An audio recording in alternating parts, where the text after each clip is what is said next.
So today is the second lecture of on group theory. Now we started with the direct products, external direct product, and today we'll be doing internal direct products. Now in the tentative truncated syllabus, this portion is not there, but the thing is what I thought of as since we started internal product and the today's lecture will be just an extension of that entire thing, and it will be beneficial for us in the coming time as well.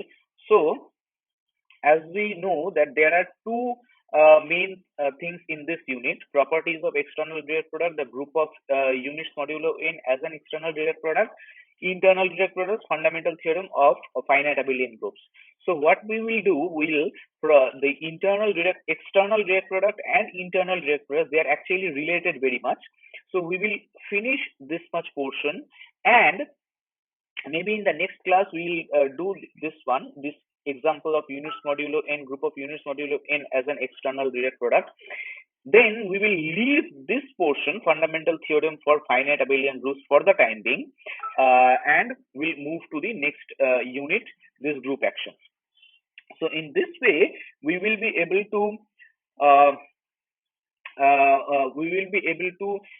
have some idea about this direct products, and at the same time will not have spent much time on this one. Supposedly this in this unit does not appear in your final syllabus. Now when the so we will be after this class we will be doing this unit 3, and when the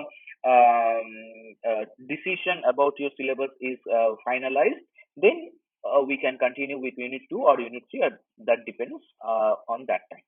Okay, so this is my idea.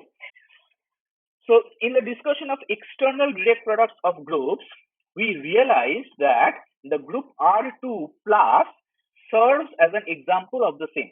Okay, this we saw. Now in the reverse thinking, if we want to decompose R2 effectively as a product of the x and y axis, we start by identifying them as the sets of points on x-axis, x comma 0, and the sets of points on y-axis, that is 0 comma y respectively. Then both x and y are isomorphic copies of the group R plus, and the product of them is the group R2. The groups x and y are normal subgroups of R2, and any element xy in R2 can be decomposed uniquely as this way: xy is equal to x0 plus 0y. Essentially, we have decomposed R2 as direct product of two subgroups chosen internally. We now try to generalize this observation. In the external direct product, we took two groups out of nowhere and then merged them to get a new group. And in the internal product, we are trying to decompose the same. Okay, so this is our motivation. All right, so now we generalize the observation. So let G is equal to A cross B be the external direct product of the groups A and B. Fine, we start with this G. So this is my x-axis, that is my next one will be my y-axis. This is my x-axis, A bar. What is that? A comma EB. EB is the identity in B. Okay, here the A is varying over A. So that means I am taking all the elements in the first coordinate, like just like over here, and taking the identity in the second coordinate. This is the additive group. 0 was the identity there. So x comma 0. So this is my x-axis. This is my x-axis. So call this one A bar as A in the second coordinate, keep the identity. So this is your A axis. Okay. So then A bar is an isomorphic copy of the group A. Okay. Here R2 was R cross R. So R is your A. I mean, both your groups A and B were R. So R2 was R cross R. So here this X, capital X, was an isomorphic copy of that group R. So A bar is an isomorphic copy of the group A. Okay, it is just one more coordinate has been added there. So it is just like you consider the real line as you did in real analysis, and consider the real line as a part of the xy plane. So they are essentially same. Only thing is, in the representation of the real line in case of the plane, you need to add extra component there, extra coordinate there. But essentially they are same. So we actually, I mean, this is just for your understanding. We do not leave this thing just stated blankly. We do prove over here to see this fact that A bar is an isomorphic copy of the group A. To see this fact, consider the map phi from A to A bar defined as obviously A to A comma EB. Okay, so if you want to identify real line with the x-axis in the xy plane, obviously your map will be, you take a real number x and map it to the point x comma 0. Okay, that is the closest to identity map what you understand. So consider the map phi from A to A bar defined as A to A comma EB. So now it is a matter of easy exercise to check that phi is indeed an isomorphism. This I leave up to you. Considering phi as a homomorphism from A to G, understand this thing. Now, phi is initially defined from A to A bar. Of course, A bar is a subset of G. Now, phi is an isomorphism from A to A bar. If you extend the range, extend the codomain of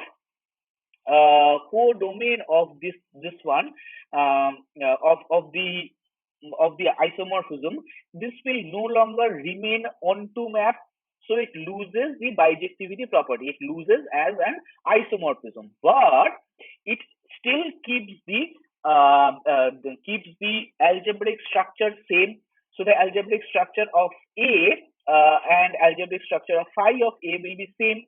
So considering phi as a homomorphism from A to G, we conclude that phi of A is a subgroup of G.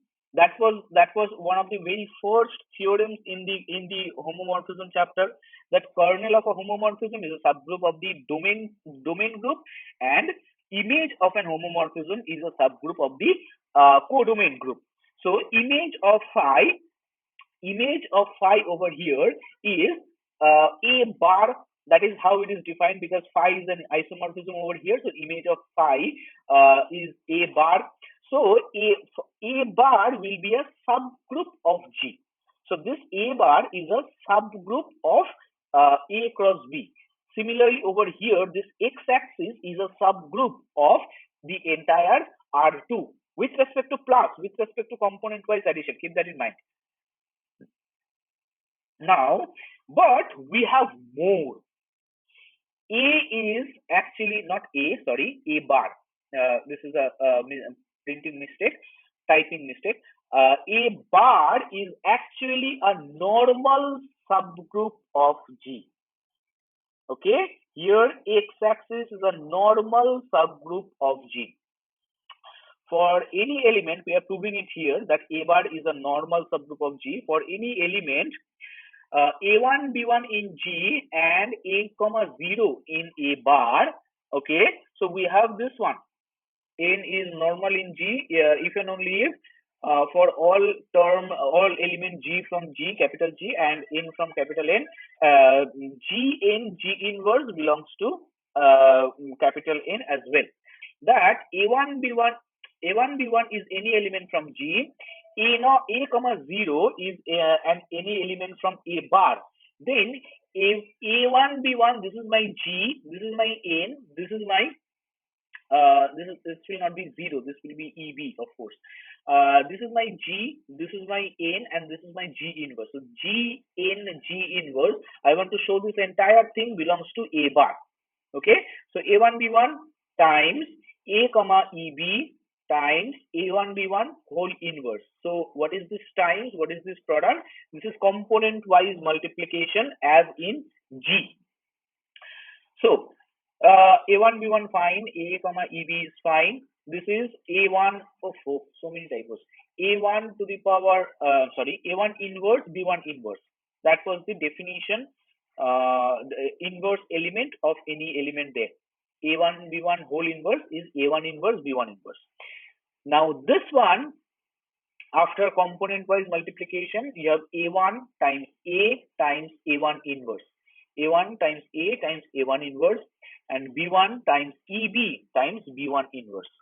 So A1 A inverse, and this entire thing is identity again, because B1 into identity is B1 and B1 inverse is identity again. So this one is finally again belongs to A bar, because the second element, second component is identity in B. So that is my A bar. So therefore this shows that A bar is normal subgroup of G. So we have an isomorphic copy A bar of A in G, which is a normal subgroup of G. All right. So understand this thing. We have an isomorphic copy of the first set A, which is a normal subgroup of G. Fine. The exact same procedure can also be exercised on B to arrive at the conclusion that B bar, that is my y-axis, okay, keeping the identity in the first coordinate and B in the second coordinate, where B is running over B. So this is my y-axis. The B axis, let's say, B, to arrive to the conclusion that this one is an isomorphic copy of B, which is also a normal subgroup of G. Fine. Now the final part. What is the final part? We showed that in the last example of R2, we showed that R2 is a product of X and Y. We claim that G is equal to A bar B bar, and every G A comma B has a unique decomposition in the form G is equals to A bar B bar, with A bar small a bar is in capital A bar and small b bar is in the capital B bar. Now over here, understand this thing. The decomposition over here, this is what we are talking about. X and Y is from x0 plus 0 comma y. This decomposition is different. This decomposition is what is we are talking about the product over here. Okay, G is equal to A bar times B bar.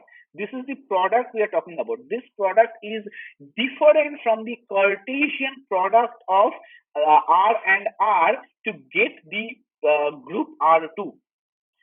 Right? This product A bar times B bar, this is basically x plus y. That plus is the binary operation plus. Here this dot multiplication is the binary operation on G. This is not same as taking Cartesian product. If we cannot take Cartesian product of A and B, in that case will be there in the 4 dimension.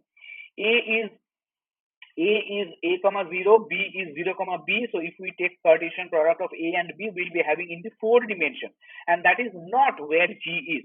So this product over here is something is the binary operation between them. Okay, that is what I mean over here. So every G which is A comma B has a unique decomposition in the form G is equal to A bar B bar, where A bar is in capital A bar and B bar is in capital B bar. So this A bar B bar here this one is same as this x comma 0 plus 0 comma y. You must realize that here I am just using a multiplicative notation, so that is why I have written a b, a bar b bar, and here I was using additive notation, so that is why I have written x comma 0 plus 0 comma y. So here this x comma 0 is my a bar, this a bar, and this b bar is my 0 comma y. So we are adding them over here just because of the notation, and here we are multiplying just because of the notation. That's it. These two things are exactly same. That exactly this is what we are trying to do over here as the final part. Okay, so moving on, because we have straight away this g is equals to a comma b, where, so how did we break up x comma y there? X comma 0 plus 0 comma y. So over here, a comma eb times ea comma b, as simple as that. So this a comma eb is an element in capital A bar, and ea comma b is an element in capital B bar. So this belongs to a bar b bar. Okay, in this notation, this belongs to x plus y. So that is a bar b bar. Now, we also claim that this is a unique decomposition. To see the uniqueness, let x a b, that is this element g, is also x bar y bar, where x is x comma eb and y bar is ea comma y in b bar. So this x belongs to a and y belongs to b, these two elements. Fine.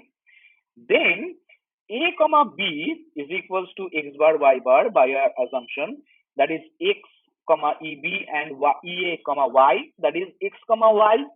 So finally we get a comma b is equals to x comma y. So a is equals to x, b is equals to y. All right. So therefore x bar is equals to a bar and y bar is equal to b. Okay. So from here, x is equal to a. So this is my a bar equal to x bar, and y bar is equals to b. So this shows that this decomposition is unique as well. Now, thus we have realized G as an internal product AB of two normal subgroups. This product is the binary product, binary multiplication, and not the Cartesian product. So we have realized G as an internal product A bar B bar of two normal subgroups. A bar is isomorphic to A, B bar is isomorphic to B, in such a way that every element G, small g from capital G, has a unique representation in the form G is equal to A bar B bar, with A bar is coming from capital A bar and B bar is coming from capital B bar. So this is the crux of our entire discussion so far. What we have established so far for two subgroups can eventually be extended to any finite number of subgroups. We only state the framework for the same, okay, and leave the details for you to prove. So let G1 up to Gn be any n groups. Call G1 as their Cartesian product, just like this. Then define a binary operation by component-wise multiplication. Then G becomes a group with the identity element as the element with all the identity elements from each group, and inverse of any arbitrary element G1 to Gn as G1 inverse to Gn inverse, as we saw earlier. In this case, G is called the external direct product of the groups G1 to Gn. For in G, for each k equal to 1 to n. Now this is my external direct product. Now we are coming to decomposing G. Called gk bar is equal to E1 to ek minus 1 gk, and so this is like, now think of n equal to 3 and think of R3. So think of x-axis. What is the set notation for x-axis in R3? That is x comma 0 as x belongs to R. So that is exactly what I have written here. Okay, so or let's say in Rn, what is the say theoretic representation of say kth axis? So that will be everything zero except x at the kth place.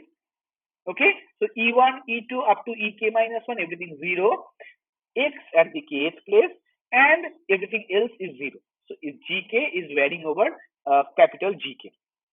That is your thing over here. So this is my internal decomposition starts here. So this is my kth axis Gk bar. Fine. Then Gk bar is a normal subgroup of G isomorphic to Gk by this exact same thing.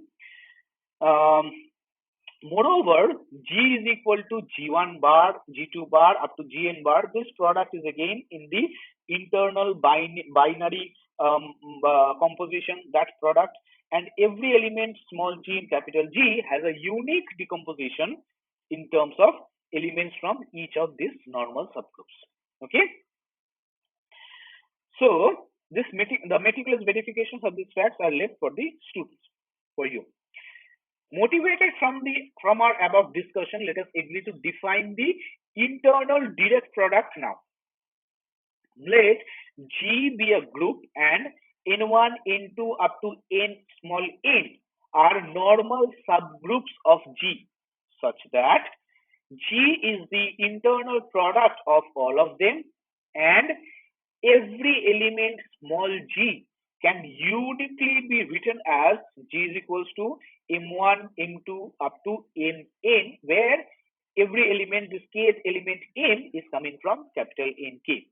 Then G is called the internal direct product of these subgroups N1 to Nn. Okay, so we have these two things for internal direct products. We must have normal subgroups, we must have G as the product of them, and every G can be uniquely written as the product of elements from there. So this is you can understand this thing, that these are the coordinates of G. This is what coordinatization of the element we are doing here. If you remember, we did the exact same thing in vector spaces in the coordinatization. Okay, we found the coordinates as coefficients of the basis vectors, and here also we are doing the same. These subgroups N1, N2 up to N small n, these are sort of the axis there, and G is the sum of all of them or product of all of them, and every element can be uniquely written. So the coordinates are exactly same. Coordinates are unique, and in this way, these small n k's are the coordinates of G. You think of in that way. Fine. Now the normal subgroups. Now understand this thing. So this we have established the internal direct product.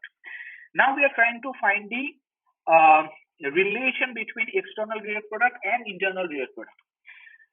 So we start by this way. Now the normal subgroups N1 to n small n are groups in their own right. So we can also consider their external direct product N1 to n cross n. Okay, so we have a group G. From there we have found n many normal subgroups such that this thing happens. Now one thing, let me tell you something, tell you to clarify something, that here when we are defining the internal direct product, our motivation for definition of this internal direct product have been motivated by our earlier discussion, which came from external direct product.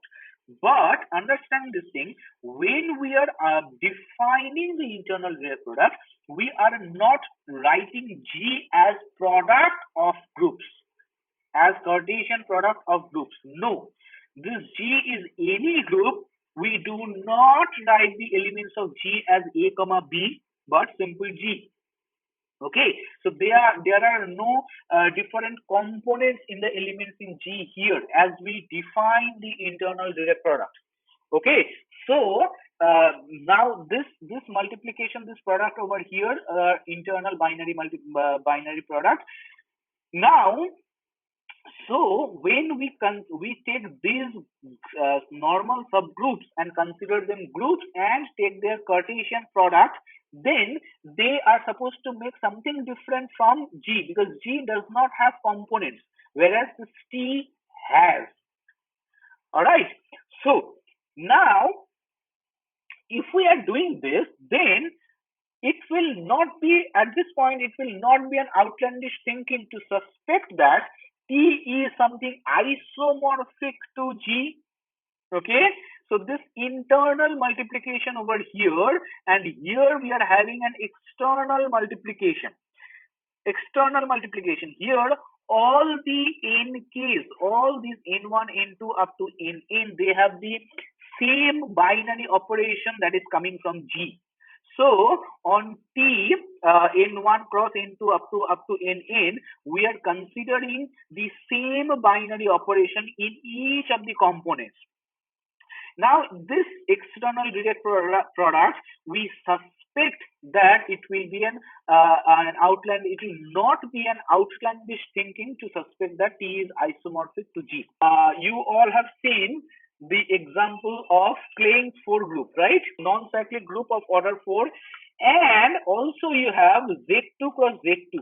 Now, V and Z2 comma Z2, in V we have V is basically E comma A comma B comma C. This is your V, right? So over here we know in V this E comma A is a normal subgroup, and E comma B is also a normal subgroup. E comma A and E comma B, if we consider this one is an isomorphic copy of Z2. This one is an isomorphic copy of Z2. So their product will be Z2 cross Z2, but their internal product will be this set V. E comma A. This is, I'm considering internal product times E comma B. So this is basically nothing but E comma E times A, E times E, then E times B, then A times E, then A times B. So that is what is meant by this internal product, just by the definition of product of two sets, set theoretic definition of product of two sets. So you take every element from one set, every element from the other set, and multiply, and that collection is your product of that set. So that is the collection we are talking about here.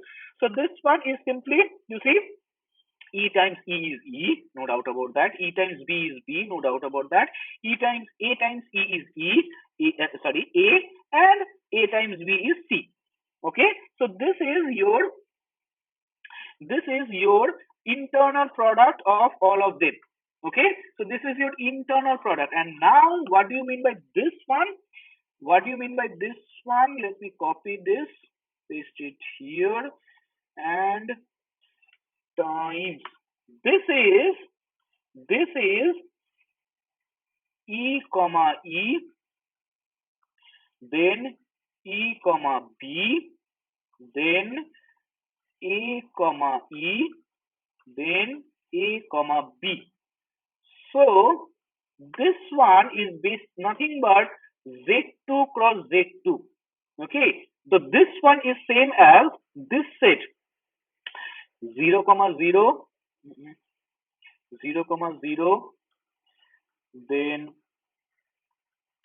0 comma 1, then 1 comma 0, comma 1 comma 1. So that is exactly what happens over here. So this is 0 comma 0, this is 0 comma 1, this is 1 comma 0, this is 1 comma 1. This is your Z2 cross Z2. Okay, so Z2 cross Z2 is the external direct product of the normal subgroups EA and EB. Okay, and their internal product is V. We are supposed to show that we can guess that these two are isomorphic to each other. This V Lensford group and Z2 cross Z2. Normal subgroups N1 to Nn are groups in their own right. So we can also consider the external direct product, this one. At this point, it will not be an outlandish thinking to suspect that he is isomorphic to G.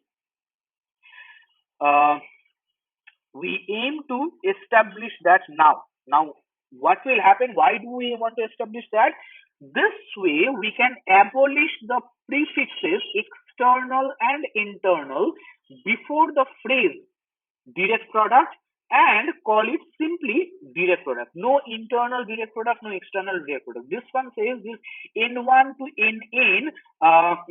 This one is my internal direct product, this G, and this T is going to be my external direct product. Now, if we can show that this G and is isomorphic to T, this V is isomorphic to Z2 cross Z2, then we do not need to consider saying that this V is internal direct product and Z2 cross Z2 is the external direct product. Because they are isomorphic, we can consider the direct product of EA and EB is either V, we can say, or Z2 cross Z2, anyone we can say. There is no problem in that. So that is why we are trying to do this isomorphism. We are trying to establish this isomorphism. We start with the following lemma. This lemma is easy. So this is the idea. I do not have much time left today, so we'll just go through the proofs very quickly. Proofs are extremely easy. I assume that at this point you have the maturity to read a proof and understand that. I was just giving you the background knowledge. So we start with this lemma that if G is the internal direct product of its normal subgroups, then for I not equal to J, the normal subgroups intersect only at identity. There is no other thing. And if one element coming from normal subgroup, another is coming from another, then they will commute with each other. AB is equal to BA. Okay, NI intersection NJ is identity, and A is coming from NI, B is coming from NJ, then they will commute with each other. Let for I not equal to J, an element G is coming from is in the intersection. So in that case, then by decomposition of internal direct products, we have, so this G is equals to G is coming from NI. So all the rest of the G the component from NI will be G, because the entire G belongs to NI. It will be G, and the rest of it will be identity, nothing else. Okay, so G is coming from NI, so that means it is G from in the ith coordinate, and every other coordinate must be 0. That's it. Okay, so everything else is 0, and we have G over here since it is coming from ith subgroup. Also, it is coming from jth subgroup. So here the jth coordinate of G will be G, and rest of it will be 0. Okay, so that is what I have written over here. This one, ith coordinate G is equal to G is equal to jth coordinate G, where every EK is equal to identity, the identity in G. All right, so that is what is happening. E1, E2 up to Nn, but all these identities are same because they are subgroups of the same group. These NKs are subgroups of the same groups, so their identities will definitely be same. That is the identity of the original group identity in G. So since the representation in star, this one is unique, that is the internal direct product, so they must be unique.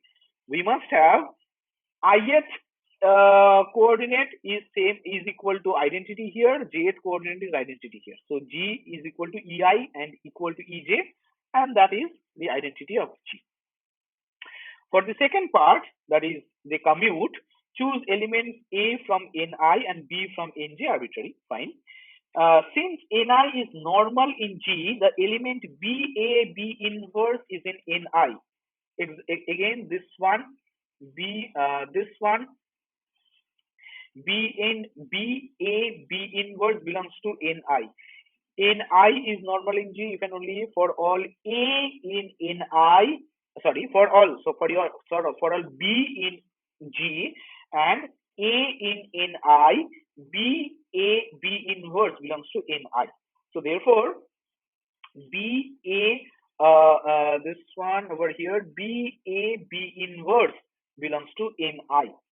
Now, Ni is a subgroup. B inverse belongs to Ni. A belongs to Ni. So, A inverse belongs to Ni. So, this one multiplied, B inverse multiplied with A inverse belongs to Ni as well. Okay. But B inverse A inverse, this element can also be written as using associativity B times A inverse in Nj, as Nj is normal in Nj. Now, as Nj is normal in G as well, that is G as well, therefore, this element belongs to Nj, B belongs to Nj, so this belongs to Nj as well. So that is B inverse A inverse belongs to Ni intersection Nj. But what do we know from first part, that Ni intersection Nj contains nothing but identity. So B inverse A inverse equal to identity, that is BA equal to AB. Okay. Now there is an important remark here. The converse of the above lemma is not true in general. What do we mean? Give an example of a group G and normal subgroups N1 to Nn such that for each I not equal to J, Ni intersection Nj is identity, that is they are pairwise disjoint, and yet G is not the internal direct product of N1 to Nn. Okay, we are leaving the unit representation out. So normal subgroups N1 to Nn such that for I not equal to J, they are pairwise disjoint, the normal subgroups, and yet G is not the internal direct product. What do we need extra? Show that the normal subgroups also need to satisfy the following property for G to be internal direct product of them. That is, they must be, what do I say? This is, this was pairwise disjoint, this is completely disjoint or something. In K intersection, the product of everything else is identity as well. In K intersection, the product of everything else is identity as well. Okay, now we wish to prove the isomorphism between the internal and external direct products. I'll go through this quickly. So G we have group, and suppose that G is internal direct product of this thing. Let T is equals to this product, the product of the subgroups, normal subgroups considered as the external direct product in case, then G and T are isomorphic. This is very easy. Define the map, obvious one, the very natural way of T to G. T is coordinates phi of A1 to AN as A1 till AN. Wherefore, this for each K, we will show that phi is an isomorphism. Choose two elements A1 to AN and B1 to BN from T.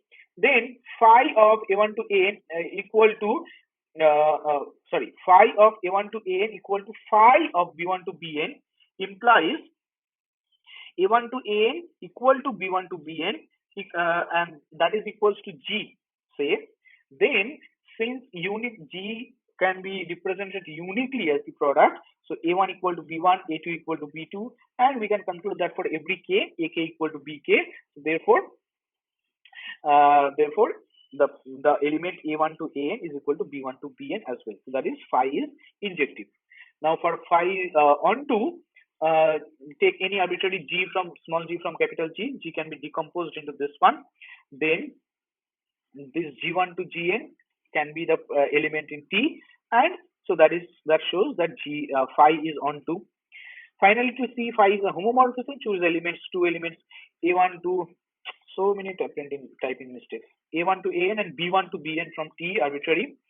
Then phi of A1 to AN, B1 to BN is equals to phi of I multiply it over here, the internal product, A1, B1, A2, B2, up to AN, BN.